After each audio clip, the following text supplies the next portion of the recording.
चाहिए तो यह था कि सबसे पहले सऊदी अरब स्टैंड लेता, पाकिस्तान स्टैंड लेता, लेकिन सऊदी अरब नू अपनी पई है, पाकिस्तान नू अपनी पई है।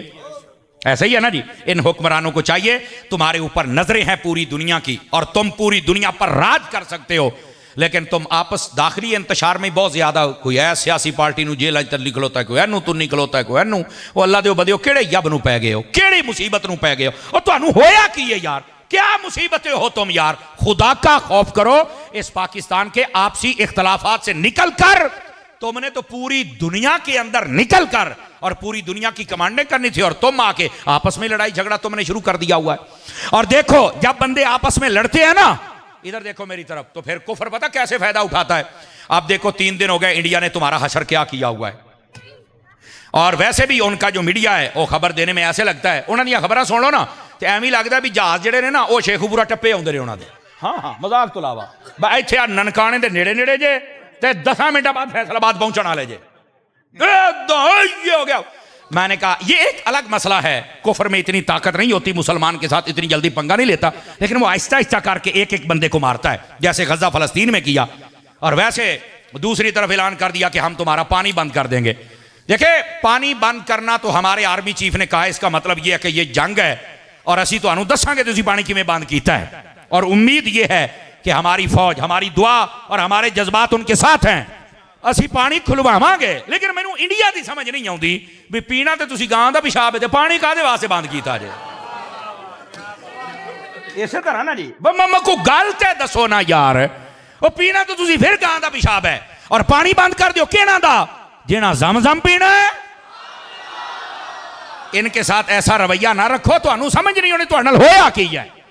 और ये पहलगाम के अंदर एक ड्रामा रचाया, कितने स्याह मर गए हैं, हाल हाल बात।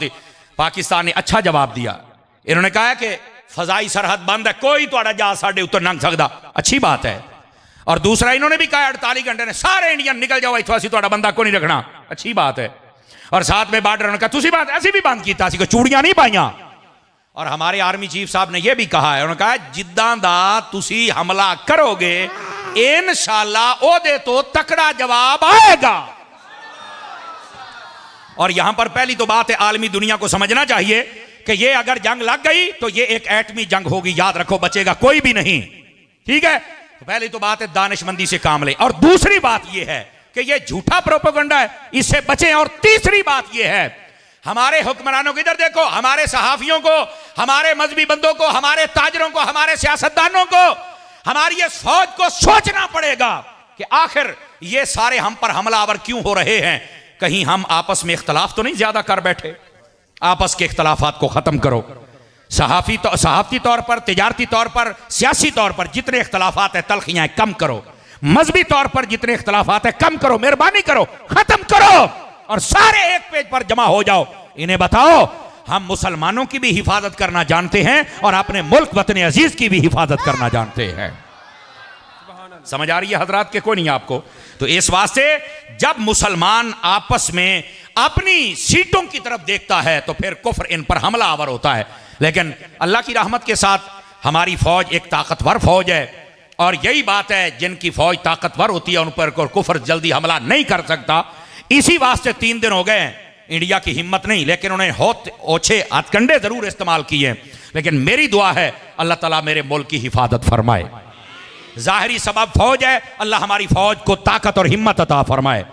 और फौज को भी हम ये कहते हैं कि जो बंदियां दी लोड़ पवे तो फिर दसिया जे या रसूल अल्लाह कहने वाले अपड़ आउणगे इंशाअल्लाह। और तीसरी बात मैंने जो कही है बार बार दोहरा रहा हूं, हमारे सियासी तौर पर, मजहबी तौर पर, सहाफती तौर पर ये जितने इख्तलाफात हैं इनको ख़त्म करना होगा। हम इतना आपस में उलझ गया कि देख लो दुश्मन हमें आंखें निकालने लग पड़ा। मैंने एक वीडियो देखी छोटी सी, उसके अंदर ना 2 बारहसिंगे थे, वो आपस में लड़ रहे थे और पीछे से शेर आया, उसने हमला किया और दोनों को मार डाला। नीचे तहरीर लिखने वाला लिखता है, उसने कहा जब बंदा अपनों से लड़ता है तो दुश्मन यूं फायदा उठाता है। अपनों से लड़ना बंद कीजिए। आप जितने घरों में हैं अपने भाइयों से मत लड़ा करें। जब आप भाई आपस में लड़ते हैं ना, अपनी बरादरी, जब आप बरादरी से लड़ते हैं, अपने शहर से ना लड़ें। जब आप शहर से लड़ते हैं तो फिर दुश्मन आपका वो हशर करता है कि आपने सोचा कभी नहीं होता। अपने भाइयों के साथ रहें, अपने मोहल्ले वालों के साथ रहें और अपने शहर वालों के साथ रहें। ये आजकल जो नौजवान है ना छोर छिक्कर, नवे नवे सियासतदान अल्लाह का नाम जे थोड़ा पिछे हटो, ए सियाने बंदियां दे नाल बह के इन्हां दे कोल सीखो कि तुमने एक दूसरे की इज्जत कैसे करनी है, कदर कैसे करनी है, काम कैसे करना है। छोटियां छोटियां गल्लां ते अगलियां दे नाल मुखालफत पा के बह जांदे हो। मेहरबानी फरमाओ, अपने हाल पर भी मेहरबानी करो और बाकी मुसलमानों के हाल पर भी मेहरबानी फरमाओ। समझ आ रही है? कोई नहीं आ रही? ये हमारा फरीजा है मेरी जान, हम जो मिंबर पे बैठ के अदा कर रहे हैं कि तलखियां कम करो, इख्तलाफात कम करो, झगड़े कम करो, ताकि दुश्मन तुम्हारे से फायदा ना उठा सके। और जब तुम एक मजबूत अफराद बन जाओगे, तुम भी तरक्की कर जाओगे और तुम्हारा मुल्क भी तरक्की कर जाएगा। ठीक है, ये दो बातें आपको समझाना मकसूद थी। अब आ जाइए जरा तीसरी बात की जानिब। थके तो नहीं है आप हजरात? इंशाल्लाह 12 घड़ियों पे बजेंगे, मुंहों पे नहीं बजने देंगे इंशाल्लाह। उससे पहले पहले आपकी जान छोड़ दी जाएगी, लेकिन उतनी देर तक आप मुझे टाइम दीजिए ताकि फकीर आपकी खिदमत में बात अर्ज करे। ये है जमीनी हकायक गजा के तबार से और ये इंडिया और पाकिस्तान के हवाले से, ये जमीनी हकायक हैं। अब आ जाइए थोड़ा अगली बात, ऐसे मुआमलात होते क्यों हैं? याद रखिए, कुरान और हदीस का मुताला कर लें। ऐसे मुआमलात तब आते हैं जब बंदा कुरान और सुन्नत का रास्ता छोड़ता है। मेरे बेटे बातें बंद करेंगे? बेटे दोबारा मैं फिर गुजारिश पेश कर रहा हूं, मेरे बच्चों आपकी हमें बहुत जरूरत है। इधर देखें मेरे बेटे, प्लीज, आप हमारी फौज हैं ते तुसी साडी पनीरी हो, तुहाडी मैनू बड़ी लोड़ है। ते नबी पाक भी बड़ी बच्चियां नाल शफकत करदे सन, ते तुसी शफकत करवाओ यार, मेहरबानी करो। हैं, अल्लाह आपको खुश रखे। जरा तवज्जो मेरी तरफ रखिए। तीसरी बात यह है, ऐसे मौके तब आते हैं जब बंदा अपनी मन मर्जियां करता है और कुरान और सुन्नत का रास्ता छोड़ देता है। खुदारा हम नीचे से काम शुरू करें, होना तो चाहिए ऊपर से काम शुरू हो, लेकिन ऊपर वाले जो भंग पी के सुते ने तो चलो थल्ले वाले आपा जाग जाने हैं। हमें चाहिए कि हम अपने मुआमलात को अल्लाह रसूल के हुक्म के मुताबिक बजा लाएं। क्या मैं उम्मीद करूं कि ये मामला हो सकता है? अगर हम अपने ताई कोशिश करें तो हमारे बहुत सारे मुआमलात में खराबियां, खुराफात और जितने रस्मों रिवाज है खत्म हो जाएंगे। जब खत्म हो जाएंगे तो हमारे जितने ऊपर आने वाले अजाब मंडला रहे हैं अल्लाह की रहमत के साथ ये वैसे खत्म हो जाएंगे। हदीस शरीफ में है, तवज्जो मेरी तरफ रखिएगा, अल्लाह ताला अजाब को भेजता है कि जाओ फुलां शहर को नेस्तो नाबूद करके आओ। अजाब अल्लाह भेजता है, अजाब जरा गौर से सुनिएगा। वो अजाब आता है और बगैर तबाही मचाए वापस चला जाता है। तो अल्लाह रब्बुल इज्जत बावजूद इसके कि हर चीज का इल्म रखता है, मेरा रब पूछता है मैंने तो तुम्हें भेजा था कि इन सबको बर्बाद करके आओ, तो तू वैसे ही वापस आ गया, हालांकि मेरे अल्लाह को सब पता है। तो वो अजाब कहता है बारी ताला, मैं गया था, मेरा इरादा था कि मैं इन सबको बर्बाद कर दूं, लेकिन मस्जिद में बैठकर एक बंदा तेरा जिक्र कर रहा था, दूसरा तुझे सजदा कर रहा था और तीसरा तुझसे दुआ कर रहा था। ये ऐसे बंदों को जब मैंने देखा है तो मेरा इरादा बदल गया कि इनको अजाब कैसे दूं जो तेरा जिक्र कर रहे हैं, जो तेरी इताअत और फर्मा बरदारी में मसरूफ हैं। यानी एक बंदा अगर मसरूफ हो तो सबसे अजाब टल जाता है, और अगर बाकी सारे भी मसरूफ हो जाएं। अच्छा, एक तरफ यह है, अब दूसरी तरफ सुनिएगा, हदीस शरीफ में है, फरमाया कई पहले यानी कौमें बनी इसराइल और उससे पहले जितनी कौमें आई हैं उनकी बस्तियां जब बर्बाद होने लगी ना, तवज्जो मेरी तरफ इधर देखिए, फरमाया उस वक्त क्या होता था, फरिश्ते जब अजाब देने आते ना तो कई फरिश्ते वापस चले जाते। अल्लाह फरमाता इनको बर्बाद क्यों नहीं? या अल्लाह फुलां बंदा नेक है। फरमाया नहीं, उसका घर पहले बर्बाद करो। कहा क्यों? फरमाया वो इतनी बुराइयां देखकर भी खामोश बैठा हुआ है। मेरे भाई, अगर अल्लाह की रहमत एक जिक्र वाले से अजाब को दूर करके तुम्हें बचा सकती है, और अगर कोई बुराइयों पर ना बोले और बुराइयों को अच्छा समझने लग जाए, चुप हो जाए और यह कह जेना जिथे लगा है लगा ही रहे, उस वक्त अल्लाह का अजाब आता है और सबसे पहले नेकों को बर्बाद करता है, बाकियों की तबाही बाद में होती है। अल्लाह के बंदो, अपने अंदर यह जुर्रत पैदा करो कि अच्छाई को अच्छाई कहो, बुराई को बुराई कहो। कभी तो ऐसा काम आ जाए कि नबी पाक की एक हदीस पे अमल हो जाए। मेरे आका करीम ने फरमाया सल्लल्लाहु अलैहि वसल्लम, आप फरमाते हैं जब कोई बुरा काम देखो तो सबसे पहले फरमाया अपनी जबान से रोको। जबान से नहीं रोकते, हाथ से रोको। हाथ से नहीं रोक सकते, दिल से तो बुरा जानो ना। आज जमाना वो है, दिल से बुरा जानने वाला काम भी आहिस्ता आहिस्ता जा रहा है। और याद रखो, जिस दिन ये खत्म हो गया फिर अजाब का इंतजार करना। मेरे नबी ने फरमाया जब फितने बढ़ जाएंगे उस वक्त होगा क्या? तवज्जो मेरी तरफ, एक एक बात सुनने वाली है। मेरे आका करीम ने फरमाया जब फितने बढ़ जाएंगे पहली निशानी ये होगी कि लोग दीन को छोड़ जाएंगे। दूसरी निशानी, लोग जाहिल को अपना पेशवा बनाएंगे। आलिम को अपना दुश्मन समझेंगे। आज वही सूरत हाल है। मिर्जा जैसा जाहिल जिसको कमरे में बांधा हुआ है उसको तो अपना पेशवा माना जा रहा है, और जो उलमा मैदान अमल में हैं उनको कहा जाता है मौलवी ने सारे जना कीता है। नहीं, मौलवी ही है जो तेरा ईमान बचा रहा है, मौलवी ही है जिसने मस्जिदें आबाद की हैं, मौलवी ही है जो 5 वक्त की अजान देता है। बल्कि मुस्लिम शरीफ की हदीस है, नबी करीम अलैहि सलाम ने इरशाद फरमाया ला तसुब्बुद्दीक फइन्नहु युक़िदुल सलात। फरमाया कभी मुर्ग कुक्कड़ हुंदा ना, कुक्कड़ तहज्जुद टाइम कभी बांग देवे ना, तो फरमाया इसकी आवाज को बुरा ना समझना, इसको गाली ना देना। क्यों? फरमाया ये तुम्हें नमाज के लिए जगाता है। इसकी शरह के अंदर उलमा लिखते हैं लोगों ये तुम्हारे लिए सबक है। अगर कोई बंदा मुर्ग अजान दे तो उसको बुरा नहीं कह सकता, तो जो आलिम 5 वक्त अजान देता है उनको बुरा कैसे कह सकते हो? इन उलमा की इज्जत को समझो, वकार को समझो। लेकिन नबी पाक ने फरमाया ये पंखा बांधी रहे तो ठीक है, आप बस तकरीर सुने इंशाल्लाह खैर हो जाएगी। इधर देखिए ना, पसीना पसीना आएगा तो मेरी तबीयत खुलेगी ना। तवज्जो मेरी तरफ रखिए, जरा सीधा होके, अगर नाराज ना हूं तो, थके हुए भी ना हूं तो सीधे होके बैठिए। और इतने सुभान अल्लाह के मुझे पता लगे कि बंदे जाग रहे हैं। वैसे ना भी कहें तो तकरीर हो जाएगी। ये थोड़ी सुभान अल्लाह ना, सानू तकरीर नहीं आउंदी, सानू वैसे ही आउंदी हुंदी है। लेकिन ये एक रब्त होता है गुफ्तगू का, वो जुड़ा रहता है। इधर देखे, मेरे नबी पाक सल्लल्लाहु अलैहि वसल्लम ने फरमाया फितने जब उरूज पे होंगे, निशानियां, तवज्जो है, नबी पाक ने फरमाया जाहिल को अपना पेशवा बनाया जाएगा और आलिम को पीछे किया जाएगा। कमीने बंदे को इज्जत दी जाएगी और इज्जत वाले को जलील समझा जाएगा। नबी पाक ने फरमाया शराब आम होगी और रोकने वाले को बुरा समझा जाएगा। फरमाया सड़क किनारे पर औरतें बदकारी करेंगी और रोकने वाला कोई नहीं होगा। आज सारी सड़क किनारे खड़ी हैं, जहां से बिठाओ गाड़ी में लेके चले जाओ, यही बदकारी और किसको कहते हैं? मेरे नबी ने फरमाया अपनी बीवी को मां पर तरजीह दी जाएगी और बीवी की इज्जत को आगे बढ़ाया जाएगा, मां को पीछे फेंका जाएगा। फरमाया दोस्तों की इज्जत की जाएगी, अपने बाप की इज्जत नहीं की जाएगी। ये मेरे नबी निशानियां बतला रहे हैं। फरमाया खयानत आम होगी, झूठ आम होगा, धोखा आम होगा। और फरमाया उस वक्त एक और मसला, नाच गाने वालियां भी आम होंगी, जहां चाहो तुम नाच गाना उनका देख सकते हो। आज ये हालात तुम्हारे सामने है और हमारे कई लोगों ने माहौल ऐसा बना दिया, महफिल करनी हो तो इजाजत लेनी पड़ती है सिक्योरिटी की, और अगर कंजर नचवाने हो तो कोई इजाजत नहीं है, सारे कंजर खड़े होकर देखने शुरू कर देते हैं। मादरत के साथ कोई जुमला सख्त हो तो मुझे माफ कर देना, और ये सख्ती अगर हम करते हैं तो हमें भी डॉक्टर समझा जाए कि जो ऑपरेशन करते वक्त छुरी चलाता है तो तुम्हें तकलीफ नहीं होती भी, साढ़े फायदे वास्ते करता पे है, तो सानू भी मजहबी डॉक्टर समझ लो, खैर है। हुण चुप हो गए जे जनाब हैं, असी भी अगर ऑपरेशन करते पे तो निक्का मोटा सानू भी काट ला लेने दे मेरा पुत, टेंशन ना ले। तो ये नबी पाक सल्लल्लाहु अलैहि वसल्लम ने इस बात को वादे फरमाया। सवाल ये है, इधर देखें मेरी तरफ, शीशा मैंने आपके सामने कर दिया, हर बंदा खड़ा होकर अपना चेहरा देख रहे हैं, इसके अंदर कैसा नजर आता है? हर बंदे को अपना चेहरा देखना चाहिए, और अगर ये गंदी तस्वीर उस चेहरे में नजर आए तो फिर शीशे को ना तोड़ो, और मैंने शीशा दिखाया मुझे बुरा ना कहो, बल्कि अपना चेहरा धो के आओ। समझ आ रही है ना हजरात? हम सबको अपनी इस्लाह करनी होगी। ये फितनों का दौर है और इसके अंदर वही काम हो रहा है जो आप देख रहे हैं और जो मेरे नबी ने फरमाया था। जबकि हकीकत क्या है? रहमत आलम सल्लल्लाहु अलैहि वसल्लम, आपके अगर दीन को देखा जाए उसमें तो खैर है, रहमत है, शफकत है।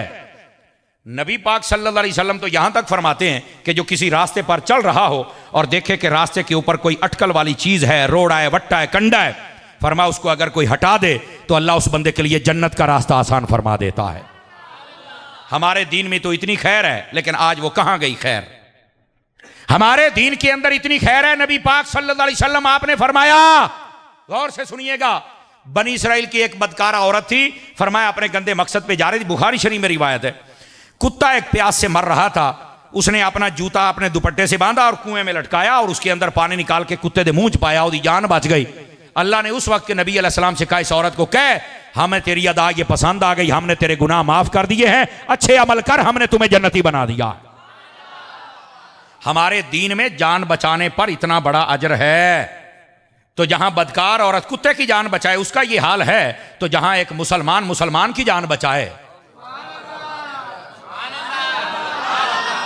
बात समझ आ रही है हजरात के? कोई नहीं आ रही? हम कहां चले गए? हमने अपने रास्ते बदल लिए और फिर हम कहते हैं गजा के मुसलमानों पर हमले हो गए, फिर हम कहते हैं इंडिया सानू अखा कट है। हम अपने करतूतों पर भी तो गौर करें ना मेरे भाई। हमारे जो लेन पहली उम्मतें, आपको पता है उनके ऊपर अजाब क्यों आए थे? कुरान मजीद कहता है सबसे ज्यादा वजूहात दो बयान की है। नाप तोल में कमी करते थे, नबियों की नाफरमानी करते थे। बताइए ये कौम नाप तोल में कमी कर रही है कि नहीं कर रही? बताओ मुझे जरा। लेकिन शुक्र करो अभी पत्थर नहीं बरसे, शुक्र करो अभी चेहरे नहीं बिगड़े। नबी पाक ने फरमाया था जब ऐसा मौका आ जाए लोग बददियानती पर उतर आए और फख्र समझें, फरमाया फिर इंतजार करना जलजले का, सुर्ख अंधेरियों का और बेमौसमी बारिशों का। अब इस्लामाबाद में आपने देखा कैसा ज़ालाबारी हुई, देखी है ना आपने? गाड़ियां तबाह कर दी, सारे बंदे ओए होए होए इतना नुकसान। मैं कहा जिथे 4 बर्फ के गोले डिगे ने उथे तुसी इन्हें चीकते पे हो, तो गजा के अंदर तो इतने बम गिरे, तब तकलीफ क्यों नहीं हुई थी? हमें सोचना होगा। ये हमारे करतूतों के पेशे नजर है सब कुछ। भाई अपने आप को संभालो। आजकल का नौजवान ये मस्जिद में नजर क्यों नहीं आता? ये फेस्टिवल की जीनत क्यों नजर आता है? ये नौजवान अपने दोस्तों को तरजीह देता है, अपने बाप की इज्जत क्यों नहीं करता? आजकल का ये जवान ये अखबार पढ़ता है, न्यूज पर नजर रखता है, ये रब का कुरान क्यों नहीं पढ़ता? मुझे पता है हो सकता है आपका इरादा ना हो ये तकरीर सुनने का, पर मेरा इरादा यही तकरीर करने का है ताकि सबक मिले, हमारा ज़मीर जागे। और हम जिस कुर्सी पर बैठते हैं इसका फरीजा अदा करना बहुत मुश्किल है। आप दुआ करें ये हमारी तरफ से अदा हो जाए। अपने आप को संभालो। नबी पाक सल्लल्लाहु अलैहि वसल्लम, आपकी अहादीस पढ़ो, नबी पाक ने फरमाया वो जवान जो जवानी में तौबा करता है, अल्लाह रब्बुल इज्जत क़यामत वाले दिन अर्श का साया अता कर देता है। वो बंदा जिसका दिल मस्जिद में लग जाता है, अल्लाह क़यामत वाले दिन अर्श का साया अता करता है। वो बंदा जो आदिल हुक्मरान बन जाए, फैसला सही करे, अल्लाह क़यामत वाले दिन अर्श का साया अता करता है। फरमाया वो बंदा जिसको किसी औरत ने कहा मेरे साथ मुंह काला कर, और इसने कहा मैं नहीं कर सकता, फरमाया अल्लाह ताला उसको क़यामत वाले दिन अपने अर्श का साया अता फरमाएगा। ये मेरा रब फरमा रहा है, ये हदीस है, ये मेरे नबी ने इरशाद फरमाया है। आज हमारे मुआशरे को इन चीजों की जरूरत है। नबी पाक अलैहिस्सलाम ने फरमाया, बुखारी शरीफ में हदीस है, गौर से सुनिएगा, मुसीबतें टालनी है ना तो अपने किरदार को बदलना पड़ेगा। बुखारी शरीफ में हदीस है, रहमत आलम अलैहिस्सलाम फरमाते हैं बनी इसराइल के 3 बंदे जा रहे थे और पहाड़ी सफर था, अंधेरी आ गई, बारिश आ गई, शदीद तूफान चला। वो एक गार में बैठे, ऊपर से पत्थर गिरा और गार का दरवाजा बंद हो गया। ये हदीस है, ये गप नहीं है। वैसे ये 5वीं की किताब में भी ये मजमून था किसी वक्त, पता नहीं अब है या नहीं है। तो ये हदीस है बुखारी शरीफ की, जरा गौर से सुनिए सारे मेरे दोस्त, मेरे अहबाब। फरमाया कि उन्होंने बड़ा धक्का लगाया लेकिन वो बिल्कुल कामयाब ना हुए और वो रास्ता ना खुलवा सके, ना खोल सके। अब तीनों सोच विचार में पड़ गए कि रास्ता एक ही और वो मौत है, इसके अलावा कोई रास्ता नहीं। एक के दिल में ये ख्याल आ गया कि यार आज हमें ना किसी नेकी का वसीला देना चाहिए, हो सकता है अल्लाह ये मुसीबत टाल दे। बुखारी शरीफ है, जरा गौर से सुनिए। एक ने कहा ठीक है मैं अपनी नेकी का वसीला देता हूं। उसको अपनी जिंदगी की ये नेकी याद थी, सुनिए क्या वो कहता है, बारी ताला तेरे तो इल्म पाक में है कि मेरे माँ बाप भी थे और मेरे छोटे बच्चे भी थे और मैं बकरियां चराता। जब मैं वापस आता था तो मैंने कभी अपने बच्चों को दूध पहले नहीं पिलाया था, मैं पहले अपने माँ बाप को पिलाता था।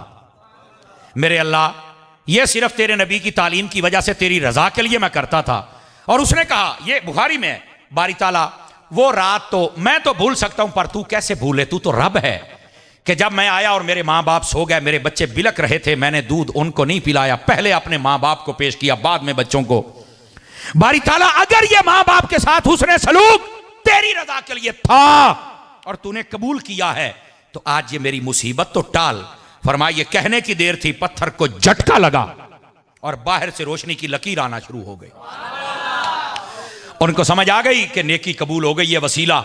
दूसरे से कहा तू अपनी नेकी याद कर। मेरे सारे दोस्त गौर फरमाए, छोटे बड़े। दूसरे ने कहा, बारी ताला तेरे तो मुबारक इल्म है कि मेरे पास एक मजदूर मजदूरी किया करता था और हफ्ते के उसके सिर्फ 2 किलो चावल बनते थे। कितने किलो भाईजान? 2 किलो। और बारी ताला तेरे तो मुबारक इल्म है कि एक मर्तबा मैंने जब उसको 2 किलो चावल दिए तो उसने मुझे कहा कि मेरी अमानत है तेरे पास, मुझे कोई ज़रूरी काम है, मैं जा रहा हूं, जब भी वापस आया मैं ले लूंगा, मेरी अमानत को संभाल के रखना, मैं बड़ा गरीब हूं। बारी ताला फिर तेरे इल्म में है ना कि वो एक अरसे तक नहीं आया। मैंने वो चावल जब खराब होने लगे तो ज़मीन में डाल दिए, उसकी पनीरी बन गई। फिर मैंने उसको मजीद काश्त किया तो वो पहले 2 किलो थे, फिर 2 बोरे बन गए। फिर वो बंदा नहीं आया तो मैंने उनको बेचकर एक गाय खरीद ली। फिर वो गाय ने बच्चे देने शुरू कर दिए। फिर वो बंदा नहीं आया, 2, 4, 10, 15, 20 गाय हो गई। तो फिर मैंने एक गुलाम खरीदा जो उन गायों को चराया करता था। बारी ताला इतने यानी 30-40 साल के बाद वो बंदा आया और आके कहता है, ऐ अल्लाह के बंदे मेरे 2 किलो चावल दे दे। तो बारी ताला तुझे तो पता है मैंने 2 किलो चावल नहीं दिए थे, मैंने कहा था ये गायें भी तेरी हैं। ये बुखारी शरीफ है, ये सारी गाय भी तेरी हैं, ये गुलाम भी तेरा है। और उसने रो के मुझे कहा था, यार गरीबों का लोग पहले बड़ा मजाक उड़ाते हैं, मेरा मजाक ना उड़ा यार। मैं पहले पता नहीं कितना सताया गया हूं और इतना अरसा पता नहीं कैसे, मेरे 2 किलो चावल दे दे, जो मेरा गुजारा होगा मैं कर लूंगा, पर मजाक ना उड़ा, मैं बड़ा गरीब हूं यार। लोग तो पहले गरीबों को बड़ा सताते हैं। तो मैंने मुस्कुरा के उसे सीने लगाया और उसे कहा था, ए अल्लाह के बंदे, ये गाय भी तेरी है, ये गुलाम भी तेरा, ये सारा रेवड़ तेरा है। बारी ताला वो रोता भी था और खुशी से मुझे दुआएं भी देता था और जा रहा था, ए अल्लाह अगर ये नेकी तेरी रजा के लिए थी तो आज मेरी मुसीबत तो टाल। उसने जब ये वसीला दिया तो कहा कि फिर पत्थर को एक झटका लगा और मजीद रोशनी आई, लेकिन बंदा बाहर नहीं जा सकता था। फिर तीसरे बंदे को कहा तू भी नेकी याद कर, तो वो रोने लग पड़ा। उन्होंने कहा क्यों रोता है? कहता यार है राज की बात पर आज मुझे करनी पड़ेगी। और क्या बात है? वो कहने लगा मेरे बारी ताला तू तो जानता है कि मैं अपने चचा की बेटी पर फिदा हो गया था। मेरे अल्लाह हमने आपस में राब्ता शुरू किया और एक मकाम तय किया कि जहां पर हम बदकारी करें। अय अल्लाह हम वहां पहुंचे और वहां पर करीब था कि हम ये कालक अपने मुंह पे मल लेते, लेकिन उस औरत के मुंह से निकला कि हमें रब से डरना चाहिए। बारी ताला फिर तुझे पता है ना कि मेरे जिस्म पर कपकपी तारी हो गई, ना मैंने कुछ किया ना उसने, हम तौबा करते भाग निकले। बारी ताला अगर ये नेकी तेरे डर से थी, तेरी रजा के लिए थी, तो आज ये मुसीबत तो टाल। कहा ये कहने की देर थी, पत्थर को झटका लगा और सारे रास्ते खुल गए। अजीजो अपने किरदार को बदलना पड़ेगा। और उलमा ने लिखा है जो चाहता है मेरी रुकावटें हट जाए, उस बंदे को चाहिए कम से कम ये 3 नेकियां करे, मां बाप की इज्जत करे, हर रुकावट दूर हो जाएगी। फरमाया दूसरी, गरीबों का हक न खाए, हर रुकावट दूर हो जाएगी। और तीसरी, कभी बदकारी ना करे, अल्लाह सारी रुकावटें दूर फरमा देगा। फरमाया सिर्फ दुनिया नहीं, कब्र के अजाब को भी दूर कर देगा, हशर की रुसवाई को भी अल्लाह दूर फरमा देगा।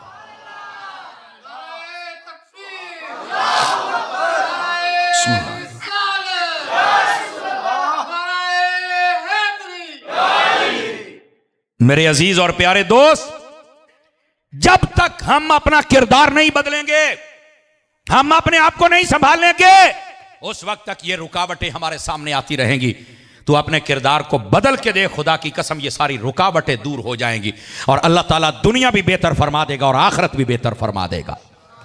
मैं गुफ्तगू को समेटने की तरफ आ रहा हूं, सिर्फ 2-4 मिनट और हैं, मैं फिर आपसे इजाजत चाहूंगा, क्योंकि मैंने वादा किया था 12 बजे से पहले पहले फकीर आपकी जान छोड़ेगा। वैसे भी लगभग घंटा हो गया है गुफ्तगू को, लेकिन इस बात को हम समझने की कोशिश करें। इतनी बड़ी तादाद में हम लोग बैठे हैं और हम सुस्तियां करते हैं कुरान पढ़ने में, नमाज पढ़ने में, और हमारे मुआमलात के अंदर कितनी सुस्तियां हैं। और लोगों ने ना अपना अपना एक दीन बनाया हुआ है। जो दुकान बना के बैठे कहते हैं इसकी हलाल कमाना भी तो इबादत है, तो भाई नमाज पढ़ना इबादत नहीं है। और जो नमाज पढ़ता है उसको कमाने की फिक्र नहीं हो, कहता भाई नमाजा पढ़ो, अपनी कबर सीधी करो, क्या जड़े बाकी 6 जब में नहीं है उनके सीधा करना है। आप तवज्जो नहीं फरमा रहे मेरी बात पर। हर बंदा अपने ज़हन के मुताबिक ज़हन बना के, और खुद मुफ्ती ना बनो, दीन को समझो मेरी जान। नबी पाक सल्लल्लाहु अलैहि वसल्लम आपकी सुन्नत के मुताबिक जब दीन पर कोई अमल करता है, अल्लाह ताला इतना अजर देता है बंदा सोच भी नहीं सकता। मेरे आका करीम अलैहिस्सलाम ने फरमाया, तवज्जो हो तो सुना दूं हदीस आपको अगर जाग रहे हैं तो। रहमत आलम अलैहिस्सलाम ने फरमाया, जो बंदा फजर की नमाज पढ़ के अपने घर से निकलता है, वो अल्लाह का झंडा अपने हाथ में लेके निकलता है। इसकी शरह में उलमा ने लिखा है, फरमाया जिधर भी जाता है अल्लाह फतह अता फरमा देता है। तो जिन्होंने राती 2 बजे सोना तो सवेरे 12 बजे उठना है, कैसे फजर पढ़ोगे? मेहरबानी करो, अपनी आदत बदलो। फिर कहते हो दफ्तर जाते हैं काम नहीं होता, रिश्वत देनी पड़ती है। माशाल्लाह तू आया ही बड़े सीधे तरीके नाल है। समझ आ रही है ना? अब दूसरी बात, मेरे नबी ने फरमाया जो फजर की नमाज पढ़े बगैर निकलता है वो शैतान का झंडा अपने हाथ में लेके निकलता है। तो जिदे हथी शैतान का झंडा होना है उन्हें कामयाबी लभनी है। नमाज फजर, ये हदीस है। दूसरी हदीस, रहमत आलम अलैहिस्सलाम ने इरशाद फरमाया जो बंदा ईशा की नमाज पढ़ के सो जाए अल्लाह ताला उसको आधी रात इबादत का सवाब अता फरमाता है। हदीस आधी रात, मुस्लिम शरीफ में हदीस है। तो एक सहाबी ने पूछा हुजूर बाकी आधी रात का क्या बनेगा? फरमाया जो बंदा उठ के फजर पढ़ ले अल्लाह ताला बाकी आधी रात भी इबादत का सवाब अता फरमाता है। मुझे बताइए सोने पर कौन इबादत का सवाब देता है? ये मेरा रब है जो अता फरमाता है। यही वास्ते हमारे उलमा फरमाते हैं अगर महफिल सारी रात की और नमाज ना पढ़ी तो फरमाया इसका सवाब उतना नहीं है जितना नमाज का सवाब है। और ये फर्ज नहीं है, नमाज फर्ज है। समझ आ रही? इसका ये मतलब नहीं आज तो बाद महफिल नहीं करी, महफिल कर, पर ये ऐलान नहीं होना चाहिए। ईशा की नमाज होती है ना तो बाद में मौलाना साहब ऐलान करते हैं हजरात ईशा की नमाज हो गई या जल्दी जल्दी मसीह ते आ जाओ तो आप महफिल शुरू करिए। तो मैं क्या नमाज ही सारे चले गए ने अखिया हो, तो मैं क्या हूं बेनमाजिया ना महफिल शुरू करनी है? सवालिया निशान तो है ना। मेहरबानी करें ईशा की नमाज आप पढ़ें और ईशा की नमाज के फौरन बाद तिलावत और एक नात हो जाए और एक तकरीर हो जाए। अल्लाह अल्लाह खैर सल्ला 10 बजे सलाम पढ़ दें, सारे काम पर जाएं, दुकान पर जाएं, नमाज भी पढ़ें, खैर भी हो जाए, बरकत भी हो जाए। समझ आ रही है हजरत? मशवरा है, अमल तो जरा तुसी करना सानू डाढ़ा पता है, लेकिन कम अज कम मशवरा देने में हराई तो नहीं ना मेरी जान। तो अपने आप को थोड़ा संभालिए मेरे अजीज। ये है नबी पाक सल्लल्लाहु अलैहि वसल्लम की सुन्नत और ये है तरीक। और मैं आपको एक और बड़ी पते की बात बताऊं, सारे भाईजान तवज्जो करें तो सुनाऊं। ये मुहद्दिस अलीपुरी पीर सैयद जमात अली शाह साहब रहमतुल्लाह अलैह, आपके मलफूजात में ये बात मौजूद है, पढ़ सकते हैं आप। आपसे पूछा गया कि अल्लाह ने हलाल में बरकत रखी है या हराम में? तो फरमाया हलाल में, हराम में बरकत नहीं है। कहा कैसे? फरमाया देखो ये जो बकरी है या गाय है या भैंस है, साल के अंदर ये जब बच्चा दे तो गाय भैंस एक बच्चा देती है, और अगर वो उम्मीद से हो तो ना हो तो कहने देना है। समझ आ रही ना? बकरी होती है तो एक बच्चा हाथ दो, हूं जिन्नी मंगाई हूं 2 वाली बकरी है ही कोई नहीं, शायद कोई हो, वरना पहले बकरियां 4-4 बच्चे भी देती थी। बैठे हो, ये बात भी समझे आप हजरात। अच्छा, इसके बावजूद कि इनके पैदा होने की रेशो कम है, कुर्बानी पे ये हलाल होते हैं, शादी ब्याह थे, होटल थे, ऐसे ही है ना, लेकिन इसके बावजूद इनके रेवड़ नजर आते। इसके मुकाबले आप बिल्ली देख लें, कुत्ती देख लें, उसके बच्चे ज्यादा होते हैं, 6-6, 8-8, 10-10 गलूरे, तो 6 महीने बाद उन्हें सूना है, लेकिन इसके बावजूद आपको रेवड़ नहीं नजर आते। हालांकि है ये भयानक बात, घिन वाली बात है, लेकिन समझाने के लिए कहना पड़ रही है मुझे। इनको जिबा करके कहीं पर जैसे बाकी जानवर इस्तेमाल होते हैं, इनके इस्तेमाल भी कोई नहीं करता, ना ये जिबा किए जाते हैं, ना इनके और कोई मसरफ है, पैदा भी ज्यादा होते हैं, इज्जत फिर कोई नहीं। क्यों? फरमाया बरकत हलाल में है, हराम में नहीं है। पहली बात। अब दूसरी बात सुनिएगा। एक बंदे ने सवाल किया हजूर इन्हों बरकत लभी क्यों है? यानी ये कुत्ता है या कुत्ती है, इन्हों बरकत क्यों नहीं लभी, तो बकरी ने क्यों लभी है, वजह क्या है? अब सुनिए जवाब।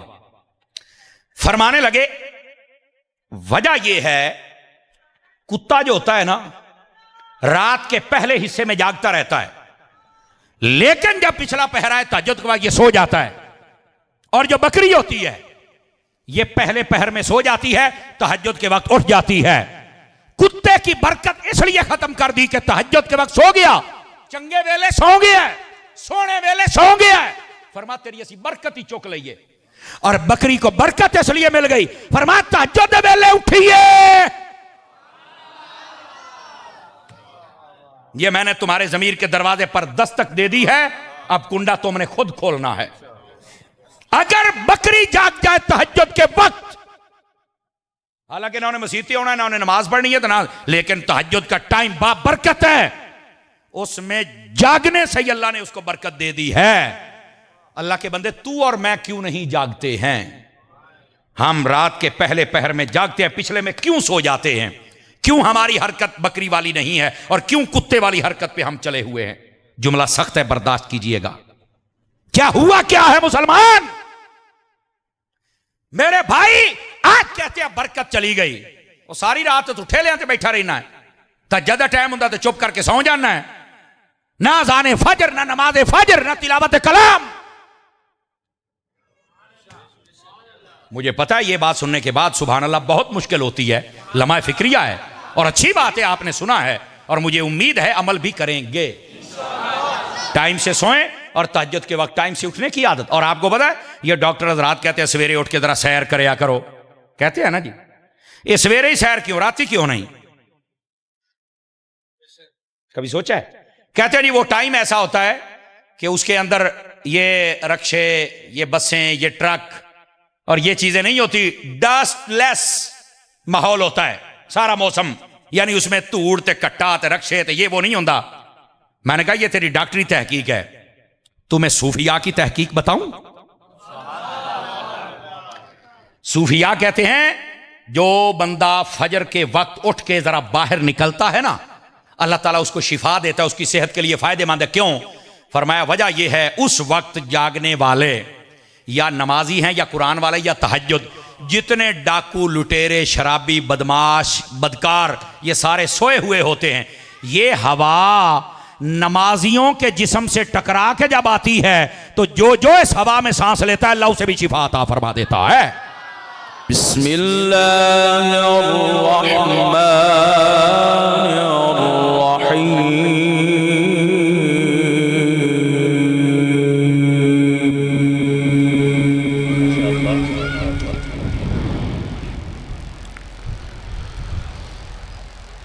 खलक़ल इंसान मिन सलसालिन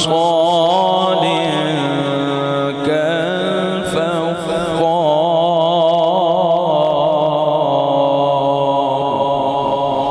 अल्लाहु अकबर, अल्लाहु अकबर, अल्लाहु अज़ीज़ फ़ज़ीद। व खलक़ल जन्न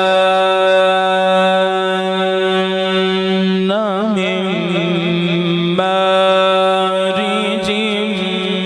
मिन नार।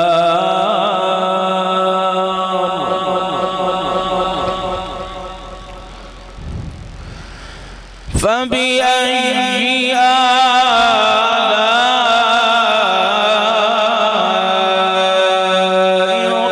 रब्बिकुमा तुकज़्ज़िबान।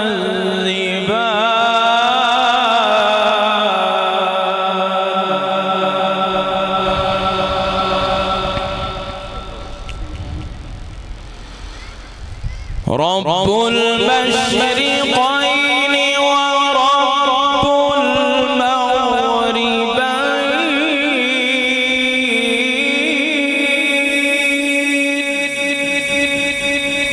अल्लाह अल्लाह अल्लाह अल्लाह। फ़बिअय्यि आलाइ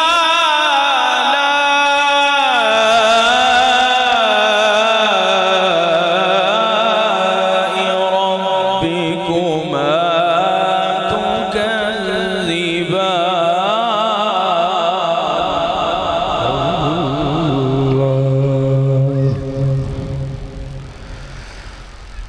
मरजल बहरैन यल्तक़ियान बैनहुमा बरज़ख़ुन ला यबग़ियान।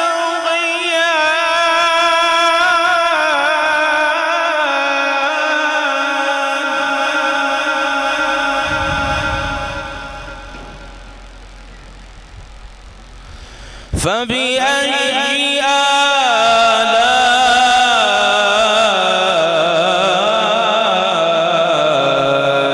रब्बिकुमा तुकज़्ज़िबान।